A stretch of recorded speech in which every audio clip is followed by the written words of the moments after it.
to all the aspiring and emerging leaders out there. Welcome to yet another episode of the Full Stack Leadership Podcast. Through conversations with accomplished senior business leaders, I cover three essential layers of competencies for being an effective leader: leading self, leading and influencing others, and creating business impact. This is your host, Krishna Prasad, inviting you to come along. Today, I'm in conversation with Ranganath Sadasiva. Ranganath is a graduate electrical engineer and also has a business management degree. He comes with over 30 years of experience in IT. He has held several leadership positions in leading companies like HCL Tech, Spectralogic, and IDC. Currently, he is the Chief Technology Officer at Hewlett Packard Enterprise, HPE as it is known. In the CTO role, he leads the vision and strategy for HPE to deliver cutting-edge solutions for his enterprise clients who operate in a variety of domains. He brings immense value through his leadership expertise in the areas of technology adoption, especially AI, innovation, and excellence in enterprise IT solutions. By the way, it is not just technology. Ranganath is a poet and a prolific writer in Kannada. Ranganath, welcome to the show. It's really a privilege to have you with us today. Thanks, KP. Great to be speaking to you. And firstly, also reconnecting after a long time. And on a platform like this, really good. Yes, it's nice. Absolutely. So, Ranganath, before we dive in, it'll be great if you could take our listeners through your own leadership journey up to now. And I know it's been a long journey. And especially if you can highlight some twists and turns along the way. Yeah, I mean, you say that it's long and it feels so long now. Yeah. But it all starts with small baby steps, as you all know. And this journey is now, close to about 31 years for me. Mm-hmm. And as you just mentioned, it's across multiple organizations, across multiple activities as well. So, to kind of sum up all that has been happening, it's been a nice learning experience. To me, I think, it is a journey for all practical purposes. And you keep learning every day. And, the mantra that I typically use for in a journey as long as this is to ensure that you always stay relevant. How are you relevant to the given situation? Put anything in the context of time. You'll figure out how good or how bad you are, right? So it is in that context that staying relevant needs to be seen. And so talking of this many years of the journey across multiple portfolios of organizations and solutions, things have dramatically changed, KP. I mean, from being a very simple kind of an entity, if you were to take the city that we live in as an example, I think 30 years ago, the life that we all led was very different to where it is now. Mm-hmm. It's very much the case in work as well. You're seeing a lot of changes that happen, and staying relevant in the context of all of this becomes very important. So it's interesting, and so the more challenging it is. But again, if you were to put that in the context of time, you always thought it was it is a contest, and you need to be up and running. But that's what it is. Mm-hmm. Okay, very good. So I want to push you a little bit. So were there some twists, turns which you can kind of recollect? Yeah, quite a bit actually. Okay. So I started off out of college. I didn't even know the word, sales, marketing, and stuff like that. And I started off my career as being a salesperson. Uh-huh. And I remember the very first time I went in for an interview, in terms of being pushed as to tell me what sales is and what does that involve. So it is from there that we all started, but a constant endeavor to kind of learn during the process and to ensure that you're almost successful every time you want to get in was a big driver.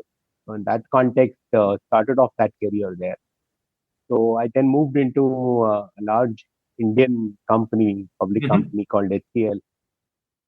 And that journey was even more different, right? The canvas was much bigger. I was coming out of a very small organization into an organization that was nationwide. Was Mm-hmm. very relevant at that point of time, was doing large projects and stuff like that. So there was this sudden graduation that one had to do from being a small time salesman into doing things that really matter. Mm. So that scaling was very interesting. And, HCL and Wipro, are the two booms of IT today. And their experience quotient was magnified 100x, I would say. Okay. And Mm-hmm. everything that you did had to have some kind of bearing, and you were doing things that mattered to the country. So, and the biggest thing that I learned there was being a little fearless, Ah. right? And go after everything, right? There was nothing called as no in the context of those days. Mm. Anything that the customer needed or anything that anybody asked for, you always said yes to it, and you figured out a way. And there were ways and means of doing it. That was the breadth that and landscape that HCL provided to us. Mm-hmm. So that was very interesting, being very flexible. Um, then I moved to HP at that point of time, which was in fact an aspirational place to work. The good old days, right? When we were doing our studies, I think HP was one of those companies who first set shop in the country, Uh-huh. especially in Bengaluru then. Mm. So all of that meant, going there was a dream come true. Okay. So joined that organization and did a lot of roles actually. I did an South India role, a Pan India role, and went on to do an Asia Pacific and Japan role as well. Mm. But again, um, it was expanding the horizons as one would want to say, right? You start off small, you're aspirationally. None of them was really planned in the sense Yeah. that I just Mm-hmm. took it as, it came my way. The only thing I knew was I need to dedicate myself and ensure that I'm excelling in each one of it. Unlike a lot of folks who look at their careers today from day one and have an aspirational Mm. value, Mm. we Mm. just went along and always aspired to go to the next level or perhaps a double promotion in that context, moving two steps ahead. Mm-hmm. So that was also very good. So going from a regional role into a country role and into an we have these regions across Mm. multiple countries. Asia Pacific included Australia, Japan, China at that point of time. Mm. Mm. So, you had to blend yourself, your skill set, your knowledge, your wisdom, everything into a larger canvas. Mm. And that was a very challenging aspect, right from spelling out names of Japanese folks or anybody like that. Yeah. All of that was a challenge. So, Okay. Mm-hmm. a lot of twists and turns across the board. Uh, but net of net, the vision or the guiding foundation for us was at least to look at some incremental growth Mm. and in the context of every change that happened to stay relevant. Mm. Mm. Okay. No, that's a great thing. I want to come back to this courage, being fearless, explore as you go. But I cannot help but asking, what was the pivotal shift from a sales, business development, growing business, getting out to the customer versus a technology leader role as a CTO? Is it Yeah, a pivotal change? How do you see it? yeah, it was a very pivotal change. Actually, it happened a little earlier to me taking up this particular role. Mhm. From sales, I moved on to product specialization, Mhm. which was a little more technical, right? And today, many of us are either tech savvy or either commercially savvy, right? Mhm. Mhm. And so this role actually gave me a blend of both of that together. You had to be sharp. You're a sharpshooter, essentially. If you're a tech product guy, you need to Mhm. know how to differentiate in the market space. You need to have the Mhm. right things to sell. Mhm. So you're essentially technically very sound, and also need to have the right kind of backing from a commercial standpoint to ensure that all of that is blended and your customer buys your product. Mhm. So you have to put all of that. That was my first move away from a sales role into technology. Mhm. Then I got absorbed into that and went on to do product roles for one, two, three, and then a portfolio of products. So, that was a good run for about 8 years for me in Okay. terms of doing all of that. Mhm. But then again, had to make a shift, going away from HP from 7, 8 years back, I guess. Okay. Uh, I moved into research and to Oh, an analyst firm. okay. Mhm. That was one of a key decision that I had to make, right? from knowing a lot of technology, getting into research was completely an alien thing for me. Research and consulting. Uh-huh. So one had to get into that. As the first few deals, I did not know what to do. But Okay. again, you know the basic traits, and you have to have your self confidence and to build on it. And Uh-huh. that's what happened in that case as well. Went on to become very, very noted and successful in that area. But that gave me a larger perspective of working with multiple agencies. I used to work with the who's who of the IT domain Okay. I from a see. neutral forum. An analyst typically is seen as a neutral person, Mm-hmm. and you get to work with a lot of these stakeholders across the board. So that also was a nice experience Okay. from a growth oriented career path to a Hmm. career path where you were just looking at the horizon. It could perhaps look to me like you're seeing it from a vantage point Yes, and you're yes. seeing what others are doing. Mm-hmm. Mm-hmm. So that gave me the exposure to the technology landscape. Mm-hmm. And obviously there was this inclination to absorb technology very quickly. Yeah, yeah, yeah. So that led to another fascinating moment, I would say. My ability to connect the dots Mm. between multiple things that are happening. I remember you saying this was a full stack conversation, right? Yes, yes. Interconnections need to happen, Mm. and this is truly what this particular role enabled me to do, to look at what's the landscape and how can one connection lead to a better solution moving ahead, and Okay. that really helped to for me to look at this technology role Excellent. in HP. So I came back to HP and now Excellent. the CTO role now. Excellent. Fantastic, fantastic journey. So, like before I get to your CTO role, because I have some questions around the CTO role, but I would still like to get back to your overall business growth, business development, kind of role. So, one of the key things we keep hearing from our leaders whom we work with is the sales guys out there just go and win the business. They don't care about execution. And so we use the term called winnable, executable, and profitable. Yeah. So I want to hear from you, like, now that you have seen the technology role, now that you have seen the sales role, how does these three come together, like winnability, executability, and profitability? Yeah. It's a very important one, right? In the good old days, at least the HCL days, it was like that. You just go Mhm. and get what the customer wants you to do and you figure out what to do. It works for certain elements, but if you're a single product company, if you have a laid out process for all of this, Mhm. then it becomes a little more difficult. I see understanding this relationship that you mentioned around a customer requirement, Mm. your delivery capability, the value that you can create, and the backend that can enhance that value that you create. Mm. So this is the sequence of things if you were to look at it. Mhm. It involves a front-end selling activity. You have to don a suit and sell, but you'll also have to roll up your sleeves and say, this is what needs to be done. Mm. So it is a good understanding. A good sales guy is a person who understands both the need and the requirements and the limitations of what you can do. Right. Okay. Mhm. So, he has to firstly be more articulate as well, to Mm. come back and seek clarification. Mm. He should understand what he's doing as well. And many of the successful sales folks that I have seen are not mere sales people. They Mm. have a good understanding of the customer for sure. That's a very prime requirement. Mm. And, they vet every requirement in the context of their offerings as well. If a customer needs an XYZ solution, they ask questions. They get clarity and they come back and relate that back to the management. Okay. So if you're one person who just wants to listen to the customer and come back, it doesn't work. There are methodologies in sales like challenger methodology. You challenge every question that the customer has. You challenge every objection your team might have, right? Mm. Right from a Mm. solutioning standpoint or from a delivery standpoint. Mm. Understand the context of these challenges and then articulate your position there. Okay.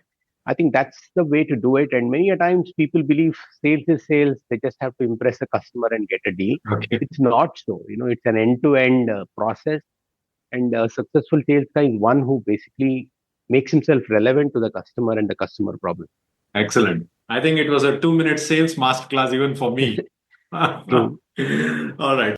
How often your influencing skills on this variety of stakeholders because, you're getting into the customer, you're coming back to your delivery organization, maybe your senior management. When you put yourself in the middle, what were some of the things which now, if you look back, worked for you to influence the different stakeholders? Uh, I mean, first of all, one needs to understand that there are different stakeholders, right? Okay. I think that is very important. And to me, one of the points which I really feel is very relevant even today for anything that I do is to get a 360-degree view of what you want to do, right? Think through the process. I'm a very firm believer of preparation, as a foundation. Right? You can then bring your sense of adaptability, your sense of versatility, or you can look at your creative thinking and problem solving. Everything actually falls after you have a foundation of preparation. I think that is what is very important.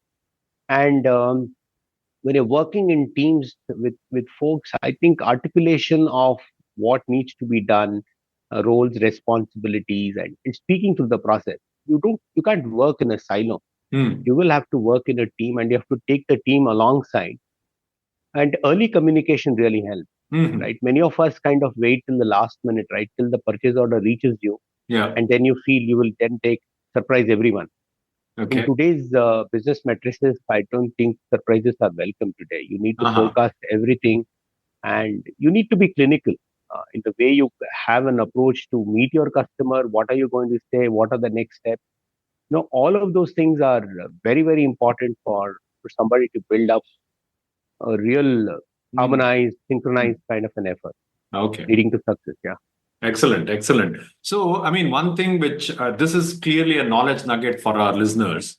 I kind of really like the way you put it, the foundation of preparation.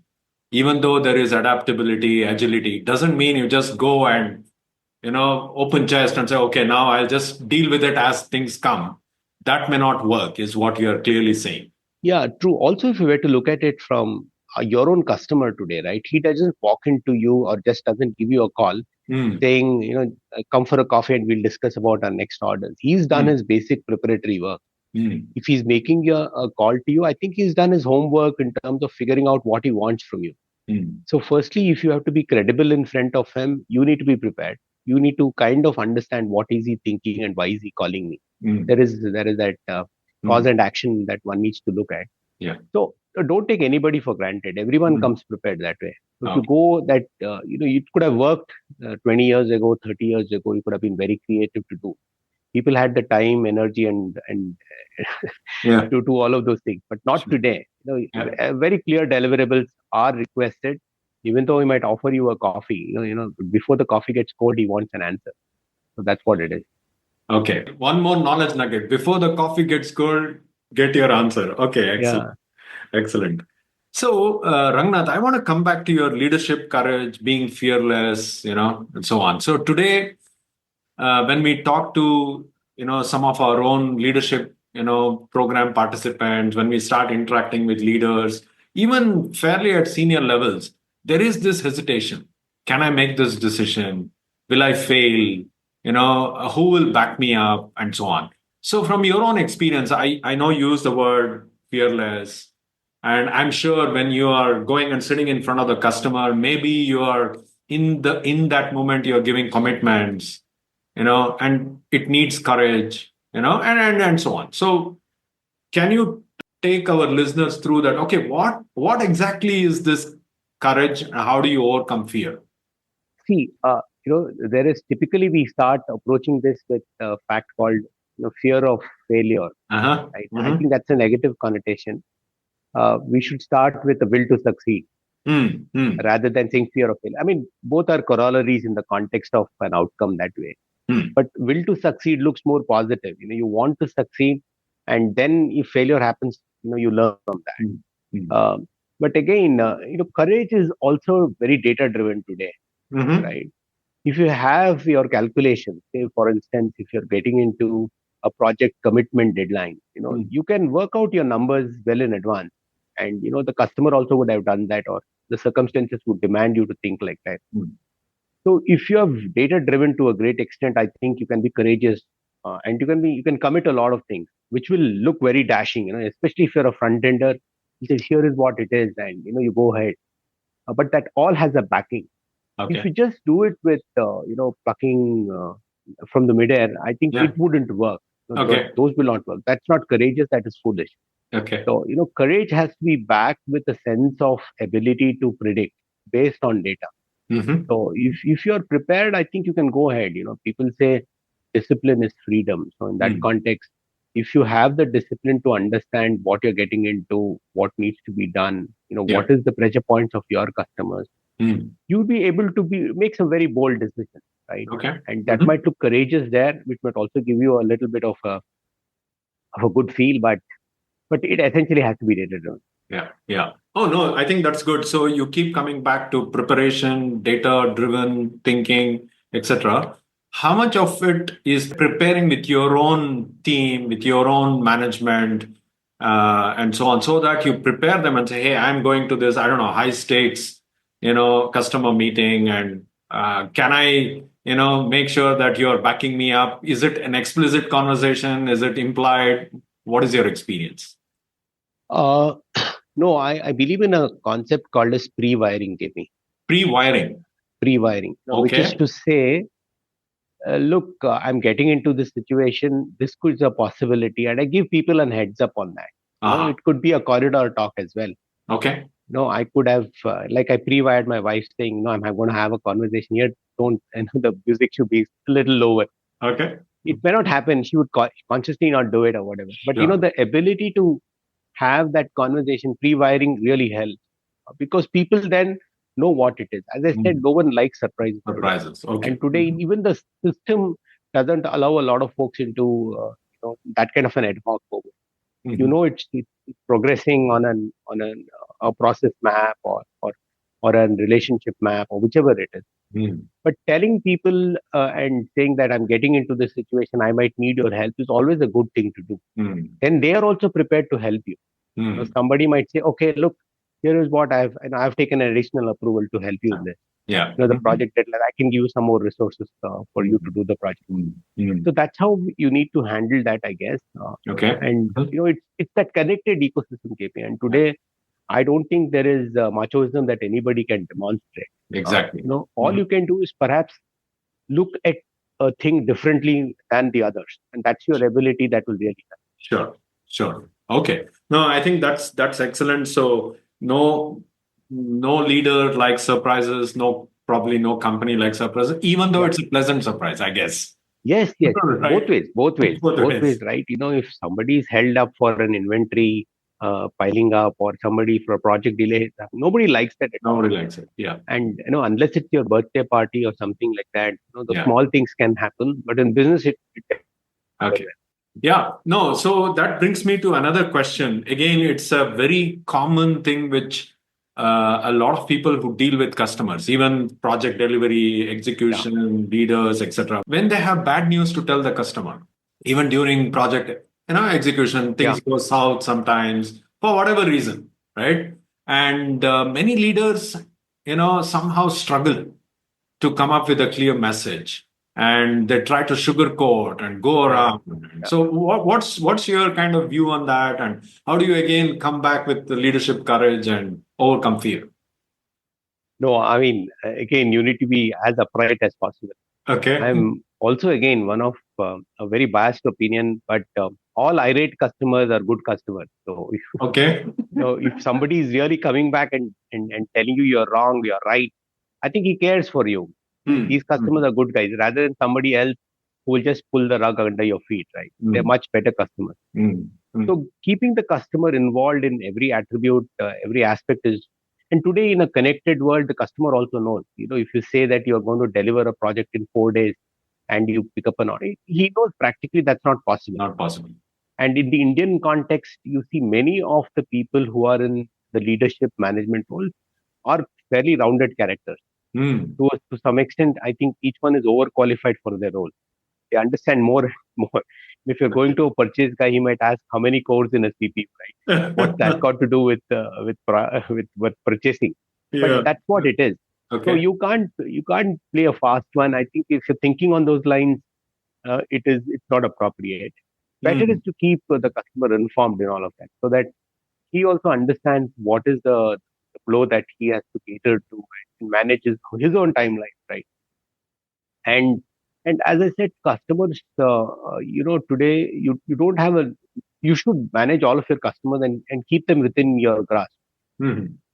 Yes, there is this attribute of growing the customer footprint and things Mm. like that, but you Mm. cannot lose your own customers because they Mm. understand a lot of what you. That Yep. is bank in that money in the bank. You have to kind of manage that money very well and then look for all other attributes. Okay. So customer is very key. Being customer centric, I think, is the most important thing, Mm-hmm. Mm-hmm. right? Understanding the customer needs and then figuring out how you can, in your own domain, help the customer Mm. becomes a very relevant framework. So, and Mm. that varies from customer to customer. So Mm-hmm. you also need to be sensitive. If I'm going into the BFSI industry, the customer Yeah. needs are very different, right? It's very regulatory oriented and stuff like that. Sure. Mm-hmm. Coming to a startup organization, it's a very different Different. way. Okay. But Mm-hmm. drawing those frameworks with the customer in mind and what Mm. you do are Mm. is a relevant and constant exercise that one has Yeah. to do. Yeah. Yeah. Actually, that brings me to the next question, especially around creating business impact. So there are a lot of these young tech guys. It can be technology managers, it can be software program managers, hardware engineers, etc. And their leaders, of course, right? They take a view that, okay, as long as I'm delivering on a customer program, I'm done, I'm okay. So do you see a distinction between customer centric versus business centric? Uh, what is business without customer? Okay. See, the ultimate goal of any transformation, you would have heard a lot of digital transformation now, artificial Yes. intelligence being infused. But ultimately, it's all customer centricity and the customer experience that one needs to deliver. Mm-hmm. So Mm-hmm. your business is what your customer wants. And Mm-hmm. all successful organizations are always aligned to a business need. Mm-hmm. So in that context, I would say business is the priority of an ex organization, but the customer need is very genuine. Mm. So you will have to envelop your own capabilities into the customer framework and Mm-hmm. then say, this is the value that I can create. Okay. So that's how I would see. You as a business entity don't know what to do and you claim you can do X, Y, Z and then try to fit in. So that is both ends losing. So in Okay. that context, customer I think is would be the king unless he's really unrealistic or something like that. Mm-hmm. But Mm-hmm. typically they are they're very fair. Yeah. And if you are able to put yourself in the way you can enhance the customer, most of the time we sell a product. That's not the way to do it. You should position a product to enhance his business. It's a three-way process. Mm. So there is an end use to the product that you sell. Your program that you do is delivering something to the organization, right? The supply chain efficiency, customer Yeah. experience, and a Mm-hmm. chatbot capability. Now, all of that has to be borne in mind rather than saying fulfilling to what the customer wants. What the customer wants. Yeah. I was just alluding to the business acumen, how much I understand my own company's business as I am serving a Yeah. customer, right? What is the role, that part plays in a technology, kind of Yeah. manager's head? No, it would play a very big role, Mm-hmm. especially in the technology landscape. Mm. You're essentially dealing with product, futuristic feature functionalities, support of those things, and technology landscape itself is changing. For somebody who has to be inclined in that fashion that you said about business, their own company business, I think you need to be on top of the game. It's Mm. not good enough to just write a program and come, but understand where it delivers that impact, right? Mm. Mm. So understanding that whole picture and also in the context of that, understanding the industry as well. Mm. We have Mm. seen so many technologies come and go. We speak of artificial intelligence today, but it is a 70-year-old technology. It has had its Mm. summers and winters today. Mm. Mm. So, so you find relevancy of a technology, and it drops off. You need to be very sure about what you want. Blockchain was another technology. 3D printing was another technology. Sure. We all thought that it's going to change the world, but it Yeah. hasn't. So somebody in the product domain has to understand what fits in the context and do a time based evaluation, Yeah. because these technologies have a tendency to hit the go through a cycle, right? A product life cycle of Mm. of being very relevant and then dipping down. So that understanding is is one more point in that context, Mm. JP, would be that As an individual, yes, you need to understand. Hmm. Second, it's also the immediate manager and the management to enable uh, their respective teams to understand that. Most of Hmm. us are just doing it on a day-to-day activity, right? They don't set the context. So if there is a solution of why are we doing it, why is a digital platform enabling so many things today in the country, right? Why is Yeah. it the backbone of the country? Yeah. Yeah. Can Hmm. I correlate a relationship between a digital platform and a bank account opening today? I mean, they're Ah, two diverse aspects, but it's enabled by this platform. So sure. those kind of understandings have to be articulated. Uh, that's the visionary leader's way of doing things, right? Hmm. Rather than Hmm. saying you have to do this job today. Sure. Yeah. Yeah. Absolutely. Then you motivate people to do bigger things in life. He's Hmm. just not looking at a program to be delivered. He knows the impact. He knows Yeah. this program is going to help. You have been in the aero, aerospace industry, Yes. so Yes. this really helps the safety of an aircraft. Hmm. If somebody knows that, he'll be more responsible to do that. I think he'll be more motivated to do that. Or Right. you could say, something is changing. The flight duration can be decreased by 10 minutes. In Yeah. this Yeah. technology, that's a big saving. Sure. Imagine 500, 600 people and 10 minutes of time being saved. It's a lot of time. True. That's another thing. So, what are the different forums which a typical leader can use to keep communicating this, connecting back to the purpose, and so on? Because today everybody seems to be busy. Senior leaders are busy, engineers, managers, everybody seems to be busy doing some Yeah. stuff. So that is an education that we need to do actually. Hmm. And if you were to look at it in many situations, even if you're praying at home, you start off with a basic understanding of where you start and do. There's a level setting activity. There is a Hmm. foundational attribute to saying what you're going to do. There's a context. Hmm. So I think we should not, you never need a novel from the middle, right? You always start with the context, and then is when it becomes more racier and Okay. better. Uh-huh. So I think we should never miss out on every opportunity. It's relevant if you're handling your kids at home. It's relevant if you're trying to buy something in any store or the work that you're doing. To Hmm. understand the context of what you're doing, and then enabling them to a great extent, right? Hmm. Hmm. So it is that I think that way it is a very it's a constant context setting journey. Okay. Context setting. Okay. Excellent. I think we spoke a lot about creating impact on business, customer centricity, and so on. So I want to come back to this whole notion in tech industry: depth of knowledge versus breadth of knowledge. We look at a lot of technology specialists, and they say, okay, like I'm the deep expert in a particular field. Maybe I have a couple of patents, but then I'm aspiring to become a CTO. Yeah. So how does that journey look like for a deep technical expert? Can he or she just keep focusing on depth of expertise, or what all that person needs to do? Good question, KP. I can just relay back to my experience on this Okay. because I told you, right, I was a person who dealt with products, Hmm. and that was very specifically in the storage domain, Hmm. in data storage domain.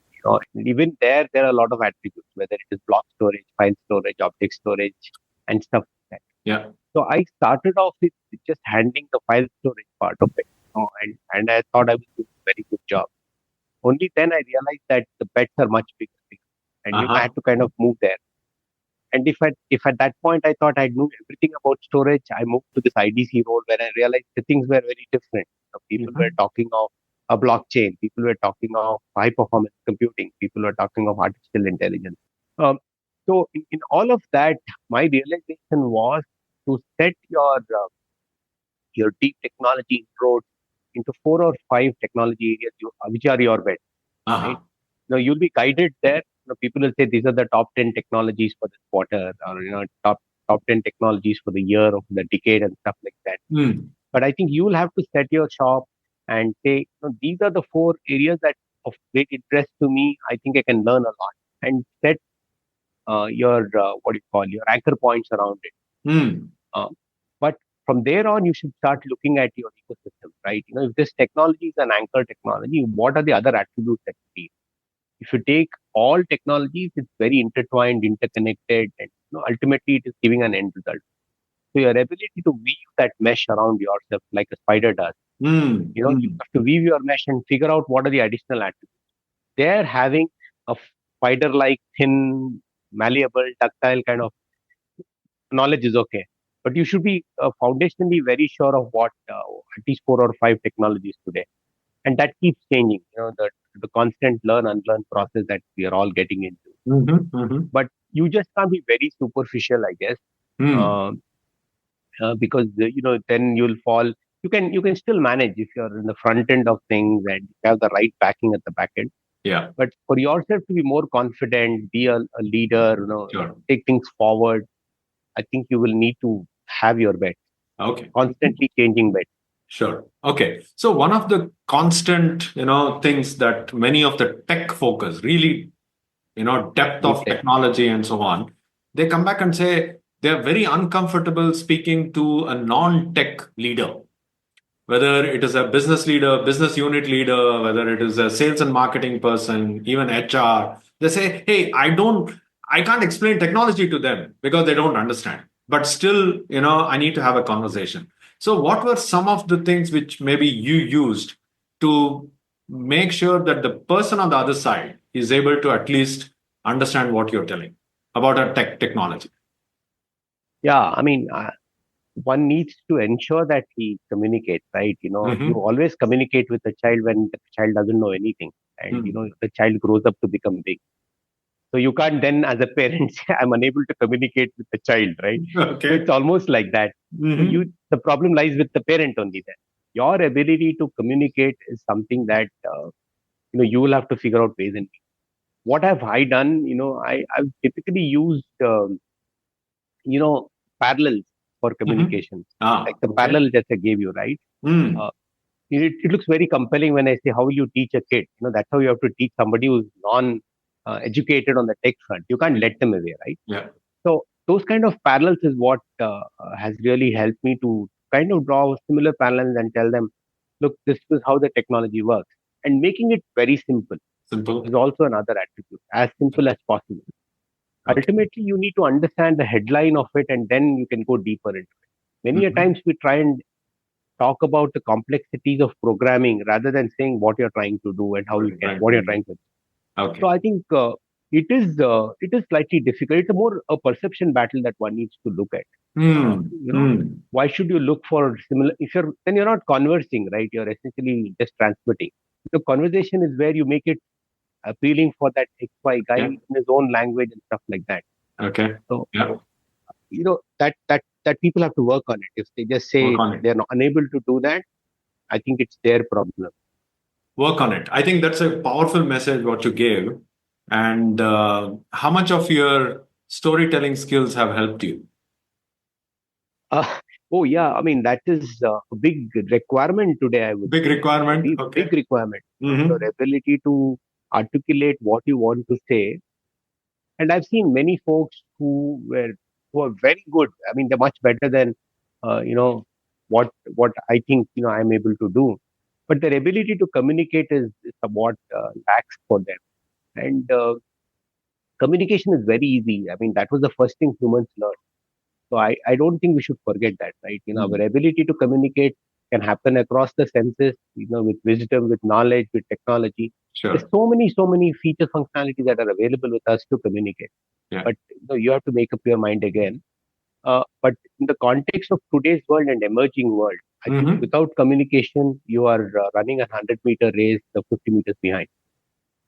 So you will have to learn how to communicate. Language is not what I'm speaking here. Sure. I'm saying your ability to communicate, which can be written. I've worked with Japanese folks. You know how they speak, but when they communicate, they're very, very clear. Right? That's a good example to say that somebody saying, I'm coming in. English is not my native language. I'm coming in from a rural background. I've not had interactions with folks. That exposure, all that is absolutely fine. Just the example of a Japanese guy speaking, and when he writes a mail, he's very clear in his communication. Okay, I see. Oh no, I think that's good. No, I think again it's an important knowledge nugget, I would say.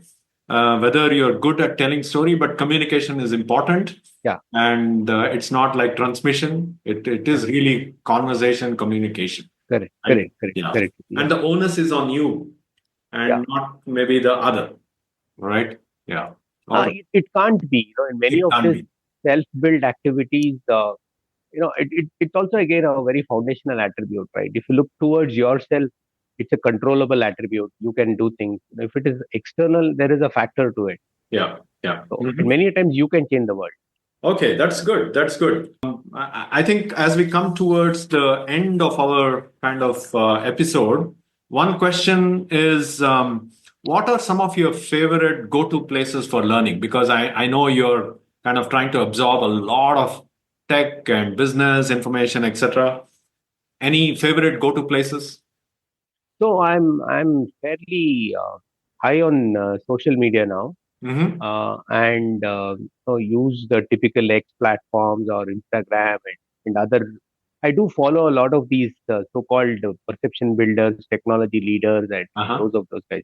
So I Mm-hmm. have a short list of those people whom I follow, I see. and I give myself a good 15-20 minutes a day to go through what's the real headline.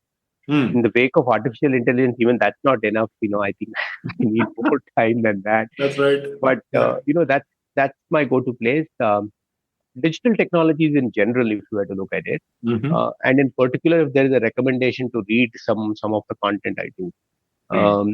And see, another thing is speaking to a lot of people, right? Just Mm-hmm. you heard something, just bounce that off with folks, Hmm. Hmm. and it's an easier way to magnify your learning, right? If Hmm. there is a group of three people and you just place a topic there, suddenly there are five opinions, which is 5x learning. Hmm. So, Hmm. many a times we don't do that. We don't go to the offices and you speak shop there. You could just take one topic a day and you learn five things additionally to that. Sure. So that's what I do, saying, this is what happened. What is your take on it? Somebody gives you an opinion. So this is how I keep myself abreast. But it is not enough in the context of a data deluge today. Yeah. Picking up the right noise, nuggets from the noise is Yeah. Yeah. the difficult act actually. Sure. Sure. No, no, no. Absolutely. I think I picked up one more nugget. I like the way you put it. Like a different view is 1x learning for you. It Yeah. doesn't mean Yeah, that, okay, the person on the other side should agree with what you're saying. correct. If it's It's a a different 5x learning view. actually. Yeah. Yeah. With one Absolutely. input, you're getting five inputs, right? Absolutely. Absolutely. Uh, Okay. Before we sign off, anything for our listeners, out there, something which you want to share in addition to all what you have shared so far? yeah, nice conversation, KP. I mean, I Uh-huh. think I explored myself as well during the conversation. Okay. Many of this, and as we rightly started saying, we'll kind of keep it in a vein and tone that we just speak freely. Yes. Leads up to a much more creative and interpretive world. Yeah. So in that context, really loved the conversation, and to all the listeners, I guess it is a time full of opportunity, and there will be a lot of constraints in the design, but that's where we excel. And in the context of the GCC world that you're speaking, Kirti, they are turning colors Hmm. from being a cost arbitrated center into an innovation hub today. You're seeing digital footprint in GCC. You're seeing, people, GCCs which essentially want to drive innovation Mhm. coming in a smaller footprint. It's not all about people and stuff like that. It's about the people really doing quality stuff today. And to all of those people listening, hopefully Mhm. you got hold of a couple of these nuggets, and you'll remember us someday somehow, and create a new impression chart for yourself. Yeah, absolutely, absolutely. I think it's well said. It's huge opportunity out there. And with that, Rangnath, it has been an absolute pleasure talking to you. Thanks, KP. And I'm sure our listeners also will benefit. So I take this opportunity to kind of wish you a nice evening. And yeah, hopefully we'll talk in another episode. Yeah, thanks for the opportunity again, Yeah, KP. yeah. Really appreciate it. Thank you. I thank you very much for listening to this episode of the Full Stack Leadership Podcast. Please don't forget to share your feedback, any suggestions on improvement, or specific leadership topics to talk about. Feel free to share the link to this podcast with your colleagues and friends who you think might find it useful. Thanks again, and I'm your host Krishna Prasad, signing off for now.